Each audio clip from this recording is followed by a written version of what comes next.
Good morning students, welcome to my channel dreams make real.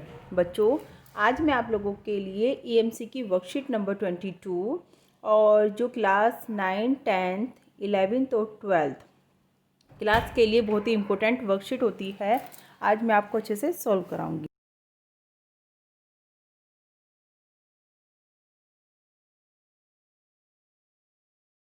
भी नया काम start करते हैं तो उसके लिए बहुत सारी प्रॉब्लम्स को हमें फेस करना पड़ता है।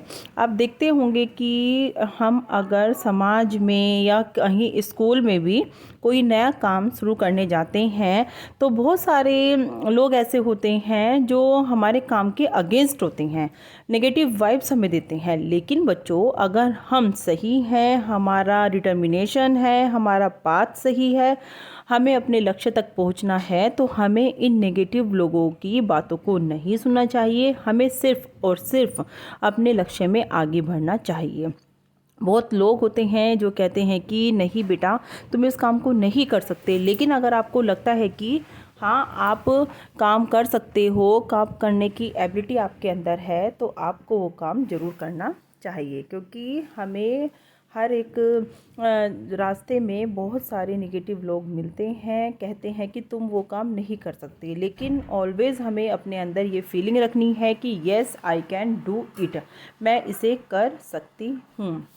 तो इसी तरह से बच्चों, मैं आपको एक बात बताती हूँ जो मैंने अपनी लाइफ में देखी थी कि मतलब एक आदमी को मैंने देखा था कि उसने देखा कि रोड पर बहुत सारे बच्चे जो हैं भीख मांग रहे हैं, है ना। रेड लाइट पर भीख मांगते हुए उसने बहुत सारे बच्चों को देखा और देखा कि कुछ बच्चे तो गाड़ी के अंदर हैं, मतलब चॉकलेट खा रहे हैं, एंजॉय कर रहे हैं, और वो उसी तरह उसी उम्र के कुछ दूसरे बच्चे हैं जो कि रेड लाइट पर भीख मांग रहे हैं।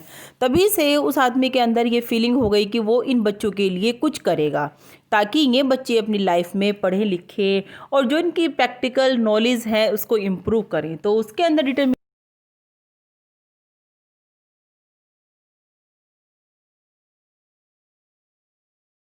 क्या किया गांव में उन गरीब बच्चों के लिए, ताकि वो अपनी एजुकेशन को पढ़ सकें, उन गरीब बच्चों के लिए छोटी पाठशाला खोलने का उसने क्या किया, डिसाइड किया।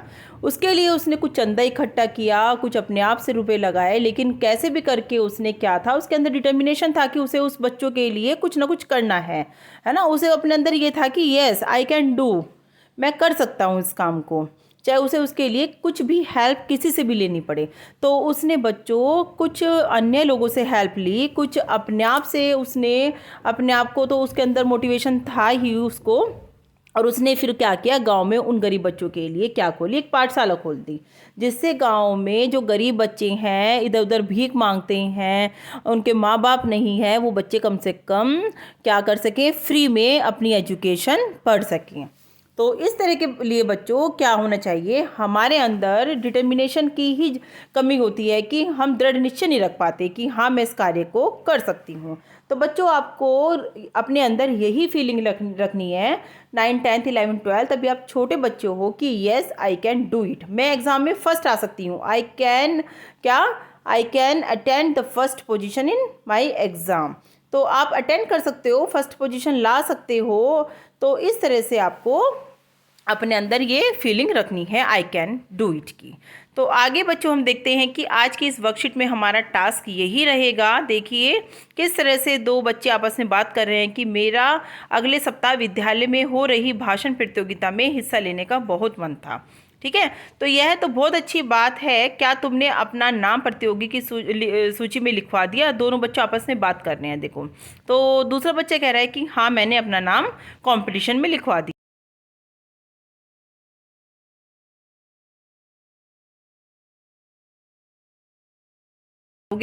तो उसने कहा है कोशिश करूंगा, पहले भाषण तो लिख लूं। क्योंकि बच्चों, अगर आप कोई भी नई शुरुआत करते हो तो उसके दो ही उसका सॉल्यूशन निकल कर आता है। एक तो यह होता है कि आपको क्या होता है कि आपका काम सफल हो जाता है, और दूसरा ये होता है कि अगर आपने कोई काम स्टार्ट किया, अगर उसमें आपको सक्सेस भी नहीं मिली तो क्या होगा, आप नई नई चीज़ों को तो सीखोगे, उसको एक बार में पूरा नहीं कर पाओगे तो दूसरी बार में उस कार्य को आप ज़रूर पूरा कर लोगे। तो बच्चों, हम जब भी अपना कदम किसी नए काम की तरफ बढ़ाते हैं तो हम उससे कुछ ना कुछ ज़रूर सीखते हैं। तो इसलिए सीखना क्या होता है, सीखना हर एक स्टेज पर, हर एक पहलू में बच्चों ज़रूरी होता है, और कोई ना कोई नई बात हमें कुछ ना कुछ सीख देकर जाती है। तो हमें क्या सोचना चाहिए, अपने दायरे से कुछ बाहर भी सोचना चाहिए, कुछ अपने ख्वाब ऊंचे रखने चाहिए, क्योंकि जब हम ऊंचा सोचेंगे तो ऊंचा हमारा ख्वाब होगा, तो तभी उसी तरह के आइडियाज़ हमारे मन में आएंगे, और उसी तरह की फीलिंग्स, उसी तरह का डिटर्मिनेशन हम अपने अंदर रखेंगे।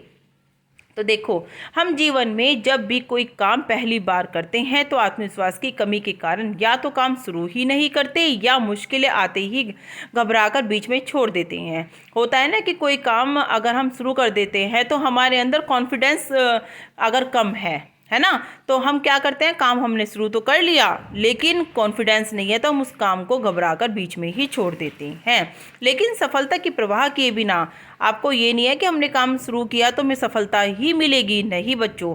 हमें हो सकता है एक बार सफलता ना मिले, दो बार ना मिले, लेकिन तीसरी बार अगर हम मेहनत करते रहेंगे, मेहनत कभी भी खराब नहीं होती, पढ़ा हुआ लिखा हुआ कभी भी खराब नहीं आता, वो जीवन के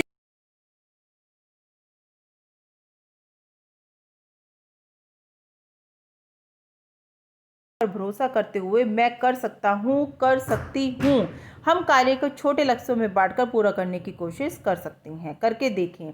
नीचे दी गई चुनौतियों में से किसी एक को चुनें। देखो, नीचे हमें काफ़ी सारे टास्क दिए गए हैं। मैं सुबह जल्दी नहीं उठ पाता या उठ पाती, क्योंकि सुबह को उठना बच्चों सभी के लिए एक बहुत बड़ा टास्क होता है, नहीं उठ पाते बहुत बच्चे, है ना। मेरा प्रोजेक्ट कभी भी समय पर पूरा नहीं होता। मुझे अपनी वर्कशीट खुद में करने में मुश्किल होती है। मैं बड़े होकर क्या बनना चाहती हूँ, मुझे ये बात अपने पेरेंट्स से करते हुए हिचक होती है, हेजिटेशन होता है। मुझे टीचर से प्रश्न पूछते हुए घबराहट होती है। तो इस तरह के हमें 5 टास्क दिए गए हैं, 5 चुनौतियाँ हमारे सामने रखी गई हैं, है ना। तो अब क्या करना है, आपको चुनी हुई चुनौती पर किसी एक कार्य को पूरा करने में आप कौन से इनमें से किसी एक चुनौती को चुनोगे, और उसके लिए आप छोटे छोटे लक्ष्यों में अपने आप को किस तरह से, अपने लक्ष्यों को किस तरह से बांटोगे। 10 मिनट का समय लेकर उन स्टेप्स को नीचे दिए गए फ्लो चार्ट में लिखिए। ये देखिए, आपका फ्लो चार्ट दिया गया है। आपको इनमें से, इन 5 चुनौतियों में से कोई एक चुनौती क्या करना है, चुननी है। जैसे कि आप ये चुन लीजिए कि मेरा प्रोजेक्ट कभी भी समय पर पूरा नहीं होता। तो इसके लिए आप क्या अपने मन में शेड्यूल बनाओगे। देखो बच्चों, सबसे पहले तो हम क्या करेंगे, अपना टाइम टेबल। अगर हमें अपना प्रोजेक्ट पूरा करना है तो सबसे पहले तो हमें अपना टाइम टेबल बनाना होगा कि हमें एक दिन में इतना काम करना है और दूसरे दिन में हमें इतना काम करना है ना। और उसके बाद आपको क्या करना होगा, अपने मम्मी पापा, अपने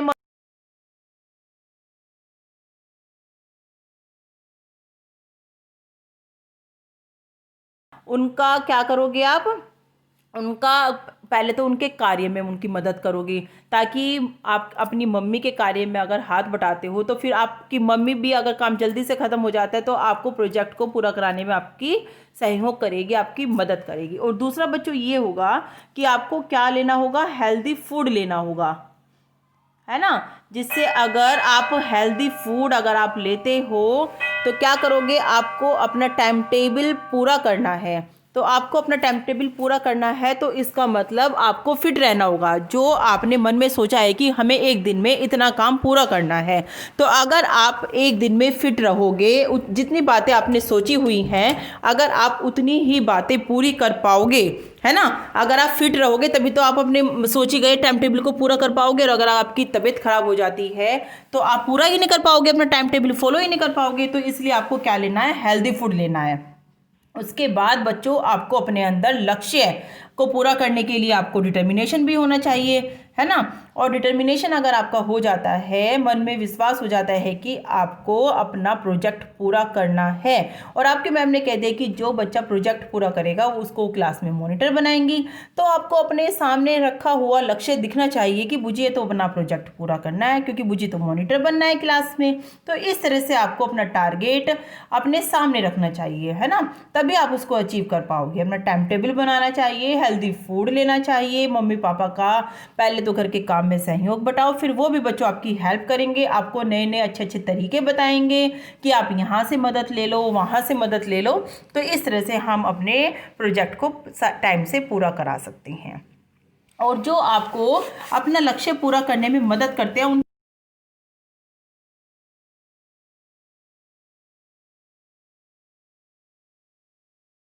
और अपने पापा की मदद ली है तो पापा का लिखना है, चाचा की मदद ली है तो चाचा का नाम लिखना है। जिस भी व्यक्ति की आपने अपना चार्ट पूरा करने में मदद लिया उनके नाम आप लिख दोगे। अब देखो बच्चों, चुने हुए कार्य को स्टेप्स में बांटकर करने में क्या समझ में आया।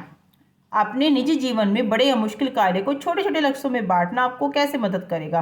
बच्चों, मैं यही कह रही हूँ कि पहले हमें जो बड़ा लक्ष्य पूरा करना है ना, उसको पहले हम छोटे छोटे टाइम टेबल बना लेते हैं कि हमें एक दिन में इतना काम पूरा करना है, दूसरे दिन हमें ये टारगेट पूरा करना है, तीसरे दिन में मुझे ये काम पूरा ही करना है, चाहे मुझे रात को 12 बजे सोना पड़े।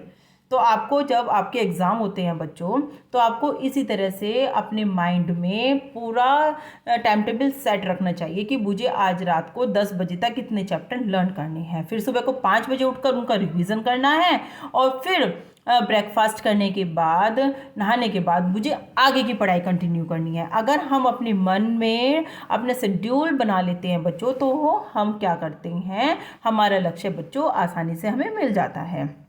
अब देखिए, नए मौके ढूंढना। तो अब आजकल बहुत से विद्यार्थियों की ऑनलाइन क्लास हो रही है, जैसा आपको पता ही है कि हमारा पूरा साल ऑनलाइन क्लास में ही बीता है।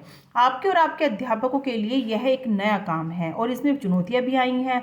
बच्चों के लिए भी नई नई चुनौतियां आई हैं, शिक्षकों के लिए भी चुनौतियां आई हैं। साथ ही साथ बहुत कुछ नया सीखने और करने का अवसर भी मिला है, आप लोगों को कुछ नई नई चीज़ें सीखने का मौका भी मिला है। पहले बच्चे यूट्यूब के बारे में, मोबाइल के बारे में इतनी नॉलेज नहीं थी, लेकिन अब बच्चों को इन चीज़ों के भरपूर नॉलेज हो गई है। अब अपने दोस्तों और अध्यापकों से बात करने के बाद नीचे दी गई तालिका को भरें और हमारे साथ साझा करें। देखो बच्चों, विद्यार्थियों के लिए और अध्यापकों के लिए भी चुनौतियां लिखनी है। विद्यार्थियों ने इससे क्या सीखा,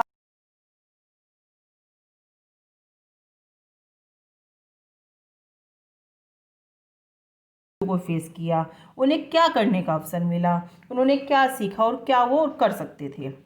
तो बच्चों देखो, मैंने विद्यार्थियों के लिए लिखा है चुनौतियां। घर में ही एक फ़ोन का होना, क्योंकि आपको पता है बहुत सारी फैमिलीज़ में एक ही फ़ोन होते हैं और भाइयों और बहनों को मिलजुल कर एक ही फ़ोन से कार्य करना होता है। तो बच्चों ये आप लोगों के लिए एक चैलेंज ही रहा है कि इस तरह की डिफ़िकल्टी को सहन करने के बाद भी आप अपना भी काम पूरा रखते हैं और अपने छोटे बहन भाइयों का काम भी पूरा रखते हैं। करने का अवसर क्या मिला है बच्चों, यूट्यूब और अन्य मोबाइल ऐप से कार्य को पूरा करना, है ना, इसकी नॉलेज आपको हो गई है। इनोवेटिव तरीके से आपने अपनी पढ़ाई का कार्य पूरा किया है।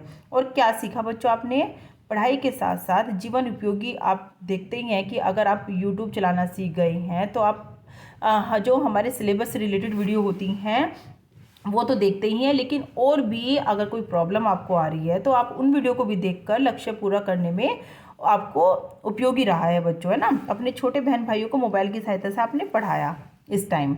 और क्या कर सकते हैं आप, अन्य हेल्पफुल वीडियो देखकर अपने पढ़ाई को और बेहतर तरीके से आप बेहतर बना सकते हैं। और शिक्षकों के लिए भी बच्चों देखो क्या क्या चुनौतियाँ आई हैं।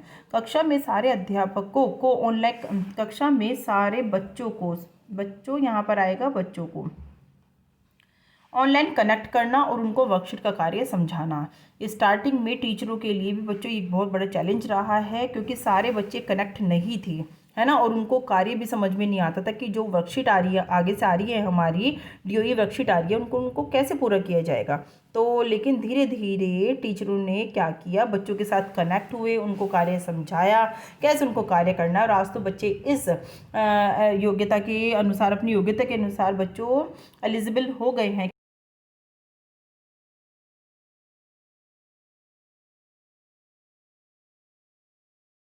ज़्यादा से ज़्यादा बच्चों को कनेक्टिव करना और बच्चों के साथ जुड़ने का अवसर मिला है। और क्या किया और क्या सीखा? जिन अध्यापकों को यूट्यूब और ऑनलाइन टीचिंग की नॉलेज नहीं थी, उन्होंने यूट्यूब की सहायता से अपने आप को अपडेट किया है। क्योंकि बच्चों, ये एक बहुत ही अच्छा स्टेप हमारे एजुकेशन के लिए रहा है। और आगे भी अगर हम स्कूल खुलने के बाद भी इस हेल्प से बच्चों को पढ़ाएंगे, उनको एक्स्ट्रा नॉलेज देंगे, तो बच्चों के फ्यूचर के लिए बेनिफिशियल रहेगा। निम्न क्षमता वाले बालकों को ज़्यादा समय देकर उनकी समस्याओं को समझा है ना, और उनमें सुधार किया है।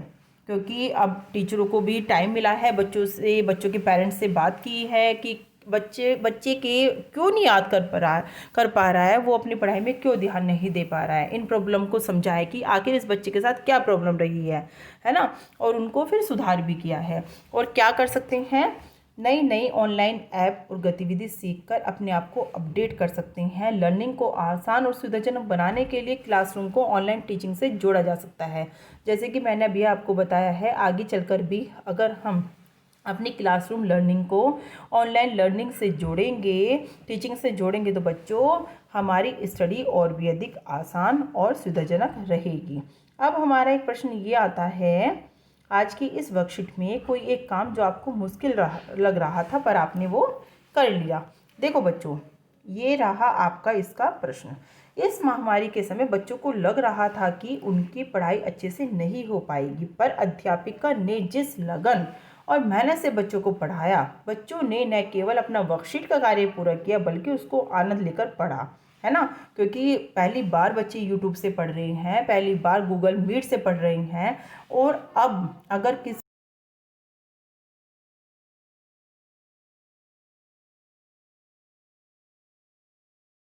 लेकर अपनी प्रॉब्लम दूर कर सकते हैं। समझ लो कि आप टेंस कर रहे हैं, आपको टेंस में कोई प्रॉब्लम आ गई और उस टाइम आप टीचर से कनेक्टिव नहीं हैं, टीचर से कन्वर्सेशन नहीं कर सकते हैं, तो आप यूट्यूब की हेल्प ले सकते हो और एग्ज़ाम में अच्छे स्कोर ला सकते हैं। एक प्रश्न और है बच्चों आपका आज की इस वर्कशीट में कि अध्यापकों ने इस स्थिति को लाभ कैसे उठाया। देखो बच्चों, निम्न क्षमता वाले बालकों को ज़्यादा समय दिया जा सका। बच्चों को रुचिकर और इनोवेटिव तरीके से पढ़ाकर शिक्षकों को संतोषजनक रिजल्ट मिलेगा। क्योंकि कलरफुल हमारी वर्कशीट आ रही है, इनोवेटिव तरीके से हम पढ़ा रहे हैं, बच्चों के माइंड में ज़्यादा समय तक स्टोर रहेगा, तो इसका रिजल्ट भी बच्चों आई होप अच्छा ही निकलेगा अगर आप उसको अच्छे से लर्न भी करोगे। और जिन अध्यापकों को ऑनलाइन टीचिंग का ज्ञान नहीं था, उन्होंने खुद को अपडेट किया, जो आगे चलकर बच्चों के भविष्य के लिए बेनिफिशियल रहेगा। तो बच्चों, आज की आपकी वर्कशीट बहुत ही इजी थी। इसमें बताया गया है कि किस तरह से हमने इस पूरे साल अपनी पढ़ाई की है, क्या क्या चुनौतियों को हमने फेस किया है, किस नई बातों को हमने सीखा है और भी हम आगे क्या और बेटर कर सकती हैं। और टीचर के लिए भी यही बातें बताई गई हैं। तो बहुत ही इजी वर्कशीट बच्चों आज आपकी रही है क्लास 9, 10, 11, 12 की। तो बच्चों, वीडियो अच्छी लग रही है तो वीडियो को लाइक और चैनल को सब्सक्राइब जरूर करना, बेल आइकन हिट जरूर करना, ताकि आने वाली जो EMC की और अच्छी अच्छी 6, 7, 8, 9, 10 की हिंदी इंग्लिश की वीडियो होती हैं आप तक पहुंच सके। Thank you.